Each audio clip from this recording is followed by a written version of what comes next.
Bonjour à tous, vous êtes en première comme moi, donc vous avez certainement passé cet après-midi le baccalauréat de français. Donc je vous propose dans cette vidéo de faire un petit retour sur l'épreuve pour les séries SES et en particulier sur l'épreuve de la dissertation qui est le sujet que j'ai choisi. Donc pour rappel, donc, l'épreuve de français portait sur l'écriture poétique et la quête du sens du Moyen-Âge à nos jours avec un auteur romantique, Alphonse de Lamartine, et des auteurs plus modernes comme Alain de Noailles, André Chédid ou Yves Bonnefoy. Donc on avait donc quatre textes, avec premièrement une question de corpus et ensuite au choix trois sujets d'écriture, dont la dissertation. La dissertation avait pour sujet le suivant. Avoir l'âme qui rêve au bord du monde assise, écrit Anna de Noailles, texte B dernier vers. Pensez-vous que ce vers puisse définir l'attitude du poète face au monde? Vous vous appuierez sur les textes du corpus, les œuvres que vous avez étudiées en classe, ainsi que sur vos lectures personnelles. Si l'on devait donc résumer la problématique ici posée dans la dissertation, ça serait: pensez-vous que l'attitude du poète face au monde est-elle forcément une attitude rêveuse? Donc là, c'était un plan dialectique qui était attendu. C'est le fameux plan thèse, antithèse, synthèse.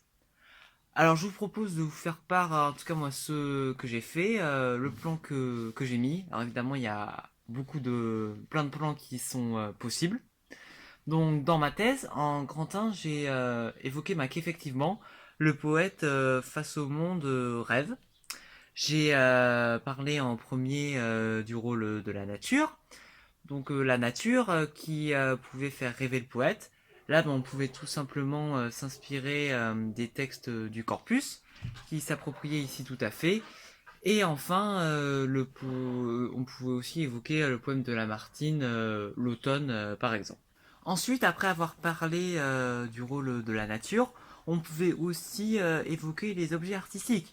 Bah oui, le poète, face au monde et plus précisément face à l'art, rêve. Là, on pouvait très bien évoquer les fêtes galantes de Paul Verlaine. Donc, pour ceux qui ne connaissent pas les fêtes galantes de Paul Verlaine, en fait, c'est un recueil qui a été écrit grâce en fait au tableau de Watteau, notamment l'embarquement pour Citerre, tableau qui représentait des fêtes galantes. Et c'est donc à partir de ces œuvres d'art que Verlaine a utilisé son imagination pour composer le recueil des fêtes galantes, fêtes qui sont pour lui à la fois source de gaieté et de mélancolie. Enfin, on pouvait évoquer aussi que le poète face au monde rêve, et plus particulièrement face aux éléments du quotidien, ce dont on se sert tous les jours ou que l'on voit tous les jours. J'ai notamment pensé à Francis Ponge dans le Parti pris des choses, où il évoque des éléments du quotidien comme l'huître ou le pain, et toute son imagination décrit ces éléments d'une manière qu'on n'aurait jamais pu imaginer. Par exemple, dans l'huître, il évoque tout un monde qui bouge et qui s'humanise, et dans le pain, il décrit une surface merveilleuse à cause de cette impression quasi panoramique qu'elle donne. Il dit même que quand on caresse la surface du pain, c'est comme si l'on avait à sa disposition les Alpes, le Tauron ou la cordillère des Andes. Voilà pour la thèse qui était la première partie de la dissertation. Donc ensuite, en deuxième partie, dans l'antithèse, il fallait donc évoquer que le poète, lorsqu'il se trouve face au monde, ne rêve pas forcément. Il peut d'ailleurs éprouver des attitudes totalement différentes. En effet, face au monde, le poète peut avoir une attitude mélancolique. On pouvait ici notamment parler des Fleurs du Mal, qui est un recueil qui conduit en fait vers la mort. Au début, Baudelaire se dit coincé entre le spleen et l'idéal. C'est d'ailleurs le titre de son premier chapitre composant Les Fleurs du Mal. Et son recueil en fait se termine d'une manière extrêmement pessimiste, si bien que son œuvre fut condamnée pour outrage à la morale et aux mœurs publiques. On pouvait également parler de Marceline Desportes-Valmore, par exemple le poème de l'exilé dans Romance, qui est d'ailleurs tombé au bac de français Liban en 2019, qui montre en fait que face à son exil et face au monde, en fait, son exil n'est que source de tristesse et de mélancolie. On peut le voir notamment à la fin du poème dans le parallélisme de construction. Mon exil est la terre, mon espoir est aux cieux.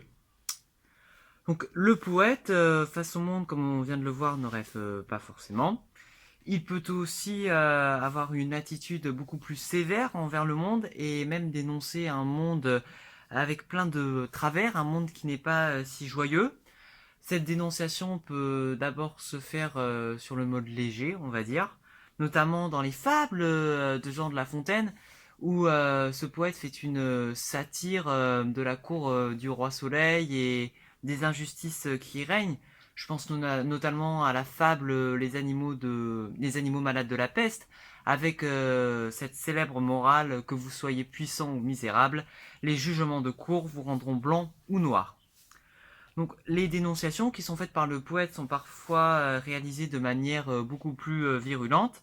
Je pense notamment aux Contemplations de Victor Hugo, par exemple dans le poème Mélancolia, où Hugo dénonce viruleusement le travail des enfants, en comparant notamment la machine à un monstre hideux qui mâche, oui, on ne sait quoi dans l'ombre. Enfin, dans une dernière sous-partie, j'évoquais que le poète, lorsqu'il est face au monde, il peut aller au-delà d'une simple dénonciation. Il peut pousser le peuple à agir et à se battre au nom d'un monde meilleur. Donc là, évidemment, cela faisait appel à la poésie engagée, à Robert Desnos, dans le poème Ce cœur qui a essayé la guerre, extrait de L'honneur des poètes, quand il crie révolte contre Hitler et mort à tous ses partisans. On pouvait aussi évoquer le poème Paul Éluard, Liberté, quand dit sur mes cahiers d'écolier, j'écris ton nom. C'est pendant l'occupation allemande où il encourage toute la nation française à se battre pour retrouver les vraies valeurs de la France. Voilà pour ces deux premières parties, thèse-antithèse. Enfin, donc dans une dernière partie, la synthèse, là il fallait élargir le sujet. Donc nous avons plein de possibilités pour élargir ce sujet. En l'occurrence, moi j'évoquais que les poètes, qu'ils soient n'importe où, en fait ils ne sont pas forcément face au monde. Ils peuvent très bien adopter une attitude critique sur le genre poétique tout simplement. J'ai notamment évoqué dans une première sous-partie la versification. Le poète adopte ici les poètes en général ont adopté une attitude assez critique envers le genre poétique et les contraintes qu'il impose, notamment sur la versification, alors que à la Renaissance, le sonnet était la forme poétique qui dominait. Les contraintes du sonnet sont déjà remises en cause, notamment avec les poètes romantiques. Victor Hugo qui écrit des poèmes sous forme de décasyllabes. Ensuite, durant la seconde moitié du 19e siècle, avec Verlaine, lui qui préfère le vers impair. Il disait d'ailleurs dans son art poétique extrait de Jadis et naguère, de la musique avant toute chose, et pour cela préfère l'impair. Donc enfin, dans une deuxième sous-partie, il dit que le poète, en adoptant justement une attitude critique face aux contraintes de la poésie, pouvait même renouveler totalement l'écriture poétique en ne respectant plus la versification. On pouvait ici parler des poèmes en prose, notamment de Charles Baudelaire, dans Les Fleurs du Mal, où nous avons à la fois accès à des sonnets et accès à des poèmes en prose. On pouvait aussi parler des chansons, des poèmes qui comprenaient des couplets et un refrain, comme Georges Brassens dans Chanson, poème chanson du coup Heureux qui communiste, repris de Joachim du Bellay dans Les Regrets.